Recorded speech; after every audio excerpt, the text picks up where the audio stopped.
Buen día, camaradas. Quería comentar con ustedes un libro que estoy leyendo en estos días, El cuentero de Carondelet, escrito por el intelectual argentino de extrema derecha, Nicolás Márquez, defensor de los militares genocidas argentinos en la década de 70, para que tengamos una idea de qué tipo de intelectual, entre comillas, estamos hablando, ¿no?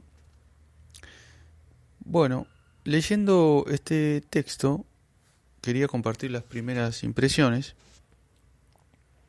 Nada nuevo bajo el sol. Sigue los principales lineamientos históricos de descalificación de los dirigentes enemigos de la burguesía. Primero descalifica a sus padres. El padre fue condenado por narcotráfico en Estados Unidos. Luego lo descalifica a Rafael Correa, tildándolo como un resentido contra sus compatriotas exitosos, los capitalistas, ¿no? Si hacemos una comparación histórica, ¿no? En su momento otros escritores reaccionarios al estilo Nicolás Márquez descalificaron a nuestro gran maestro Stalin porque su padre fue alcohólico. Y fue un resentido por los golpes y la pobreza que sufrió de parte de él, ¿no? En el caso de Maximiliano Robespierre, otro gran maestro histórico del proletariado, porque su padre lo abandonó, los abandonó, ¿no? A todo el núcleo familiar, eran varios hermanos, y quedó resentido, lógicamente, Robespierre por ser huérfano, la madre también se había muerto, y lo criaron sus abuelos, ¿no? Entonces, lógicamente, esa situación de abandono y esa pobreza que sufrió, llevaron lógicamente a estas personas resentidas, ¿no?, a actuar contra la sociedad bien pensante y bien hechora de los burgueses, ¿no? Todo explicado, digamos, ¿no? Claramente. Esta gente no representaba a la clase revolucionaria en su época, o intentaba representarla. No digo que sea el caso de Rafael Correa, ¿no? Porque Rafael Correa está, digamos, en ese... estuvo en su momento, ahora lamentablemente al ser objeto de la persecución política de su delfín, Lenín Moreno en su momento, y ahora la nueva presidencia ecuatoriana, está exiliado, ¿no? Autoexiliado, digamos. Entonces ya no tiene demasiada importancia en la política ecuatoriana, ¿no? Pero en su momento él, junto con Chávez, Kirchner, Néstor y Cristina, Lula da Silva en Brasil, Evo Morales en Bolivia, habían conformado el nuevo socialismo del siglo XXI, que según Nicolás Márquez, como lo explica en este texto, es todo lo contrario de la república democrática burguesa que él defiende con pasión. Lógicamente defiende con pasión porque esa democracia burguesa que a él le gusta tanto es la democracia en la cual los millonarios tienen garantizada la dominación política de por vida, ¿no? Y se enriquecen cada vez más sin ningún tipo de límite ni cortapisa. El socialismo del siglo XXI no representa directamente los intereses del pueblo porque no propone el verdadero socialismo, el socialismo en el cual, el socialismo de la dictadura del proletariado, ¿no?, de los soviets, de las asambleas, del autogobierno, de las masas, no. Es un intermedio, pero que de cualquier forma es algo deleznable, pésimo para escritores del paladar negro de Nicolás Márquez, que son profundamente reaccionarios, repito, gente que ha defendido a Videla, a Macera, los criminales, los militares criminales argentinos, genocidas. Bueno, poco se puede agregar, ¿no?, para calificarlo de otra forma que un extremista de derecha. Para esa gente, lógicamente, el socialismo del siglo XXI es lo peor de lo peor de lo peor. no es lo mejor para las masas. No vamos a terminar con la esclavitud asalariada siguiendo ese camino, pero obviamente es mucho mejor que el sistema que defiende Nicolás Márquez, ¿no?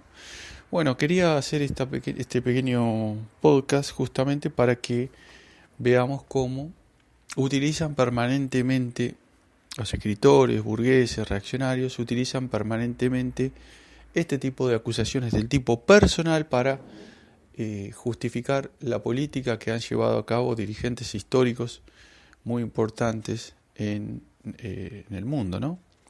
Otra cosa que es notable son las fuentes. Por ejemplo, para descalificar a Correa y calificarlo como un resentido, ¿no?, contra los empresarios ecuatorianos, o sea, sus compatriotas exitosos, ¿no?, utiliza como fuente a un periodista del diario El Universal, que es un periódico de derecha, de extrema derecha ecuatoriano, obviamente. ¿Qué otra fuente puede utilizar? Vemos como entre ellos se retroalimentan, se legitiman, ¿no? Cuando, por ejemplo, todos los diarios proimperialistas yanquis del continente, Clarín, La Nación, El Mercurio de Chile, El Universal de Ecuador, y tantos otros, incluso de Hispanoamérica, ¿no? O sea, El País de España, salen todos juntitos afirmando, no sé, que Cristina Kirchner, incluso Google en su momento, que Kirchner le hizo un juicio, ¿no?, porque decía que era la presidenta más ladrona de Argentina, la expresidenta ladrona de Argentina, así la definía Google.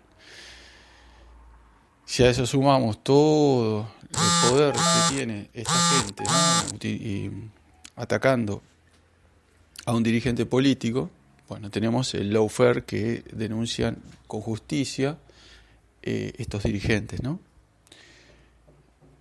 Los han matado, como el caso de Chávez, que ya no está probado, pero se sabe, el mismo Chávez lo dijo, no lo puedo probar, pero estoy seguro, que lo han envenenado, o lo han metido preso, caso Lula, Milagro Sala en Argentina, y más de 50 dirigentes políticos. Han encarcelado a los dueños de los diarios que no les gustan, no solamente diarios, sino, por ejemplo, radios, algo que denuncia, por ejemplo, Tonietti, el periodista Tonietti en Argentina, ¿no? Y no los han liberado, por ejemplo, violando las promesas de campaña, ¿no?, del presidente Alberto Fernández, que supuestamente era kirchnerista, que hizo la gran Lenín Moreno, ¿no? Bueno, ahí vemos cómo a través de propagar mentiras al unísono, a través de mecanismos como decía yo, ¿no?, la descalificación periodística y luego la condena judicial o los procesos judiciales, por ejemplo, en el caso de Cristina Kirchner, decía, y tantos otros en Argentina, por ejemplo, en el caso de Vladimir Cerrón en Perú, le han impedido ser candidato a presidente, no obtuvo el indulto que él necesitaba, y el candidato fue Pedro Castillo, un campesino con pobres recursos intelectuales que mal puede hacerle frente a la derecha. El caso de Argentina, Alberto Fernández, ¿no?, lo mismo. El caso de Perú, justamente están tratando de llevarlo por el camino de Ollanta Humala, la ollantización, es decir, o en Argentina sabemos muy bien, ¿no?, la menemización, es decir, Menem, que asume la presidencia prometiendo el salariazo y la revolución productiva y termina poniendo de ministro de Economía a Cavallo, ¿no?, un representante claramente de los monopolios argentinos. Bueno, en ese contexto de desacreditación, de ataque mediático, de condena judicial, de no liberación posterior, está inscripto esta biografía de Rafael Correa. Hay que desacreditarlos, hay que atacarlos constantemente, atacar la moral, adjudicarle sentimientos negativos de resentimiento, ¿no? Por ejemplo, realizan una política a favor de la democracia, en el caso de Argentina, lo que fue la ley de medios para terminar con el monopolio Clarín. Bueno, no, la causa fue que Cristina Kirchner está resentida contra el grupo Clarín porque ella, bla, bla, bla, por problemas de la infancia, que no sé qué le pasó. El caso de Correa, por el caso de que su padre fue narcotraficante, ¿qué se puede esperar, no? Lógicamente. Recibe la condena social, no la acepta y se resiente contra la sociedad, la buena sociedad ecuatoriana, ¿no? Como decía anteriormente, el ejemplo de Stalin, el ejemplo de Robespierre. Es la misma política, la misma política. O atacar otra política histórica, atacar por corrupto. El caso se le aplicó claramente a Correa también, ¿no? Incluso recordemos que su delfín, el traidor Lenín Moreno, hace una reforma constitucional para impedir que una persona condenada por delito de corrupción pueda ocupar o postularse a ningún cargo electivo. Repito, lo atacan periodísticamente, lo condenan socialmente, lo condenan judicialmente, lo obligan a exiliarse, le prohíben que se presente de por vida. Todas medidas claramente antidemocráticas impulsadas por este sector social, los lacayos de los grandes fondos, de los lacayos de las empresas monopolísticas en cada uno de estos países, los lacayos del imperialismo yanqui, los señores Nicolás Márquez, los dueños de los medios, monopolios de la información, de la desinformación y la propaganda, ¿no? Que quema la cabeza de los ciudadanos, que lo martillea diariamente con noticias falsas, con tergiversaciones en las radios, en los medios escritos, orales, en las revistas, en los libros, en las biografías, en las interpretaciones históricas de los fenómenos ocurridos. Contra eso hacemos lo que podemos, es decir, defendemos a esos dirigentes que, repito, por más que no sean, no planteen la verdadera política emancipatoria de nuestros pueblos en nuestro continente, que es la instalación de un verdadero socialismo, son objeto de ataques salvajes, antidemocráticos, son objeto de persecución judicial, son objeto de condena injusta.